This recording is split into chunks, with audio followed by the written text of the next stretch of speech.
Hey guys, it's Lynn Pratt.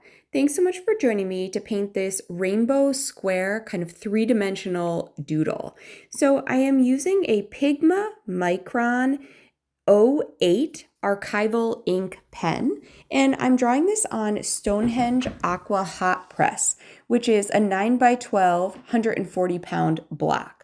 And I'm just starting by doing this outline of kind of wavy lines, making a grid pattern. You can do this to whatever scale you want to. I'm starting by just painting the squares in a rainbow pattern going up and across at a diagonal, just using a base single color for each square. So I have Pyrrole Red, Brilliant Orange, Gamboge Nova, Hooker's Green, Ultramarine Light, and Permanent Violet. Those will be my base square colors.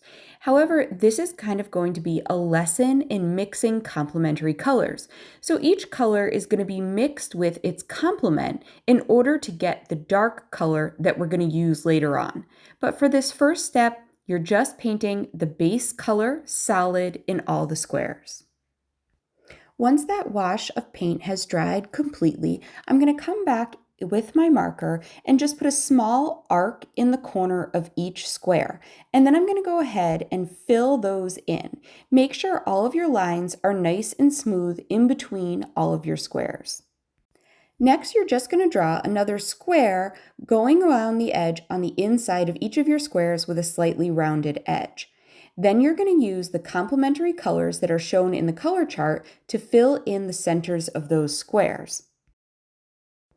Next, you're going to use those same complementary color mixes to add a shadow to the bottom right outside edge and to the inside top left, so that you have a nice shadow to help make all of those squares look three-dimensional. Keep in mind, I'm flipping this paper upside down so that I can get the lines on the right areas.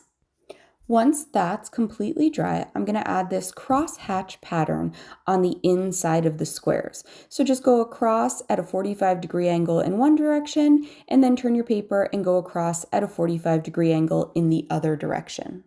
As a last step, I'm using my white watercolor paint to just add a few little marks to kind of show kind of a cartoonish little highlight on there to just add a little bit more interest and make them look a little bit more three-dimensional. I hope you enjoyed painting this fun three-dimensional rainbow painting. Keep in mind, you can switch this up to any pattern or any colors you want, but I hope you got something out of learning how to mix with complementary colors. Let's paint.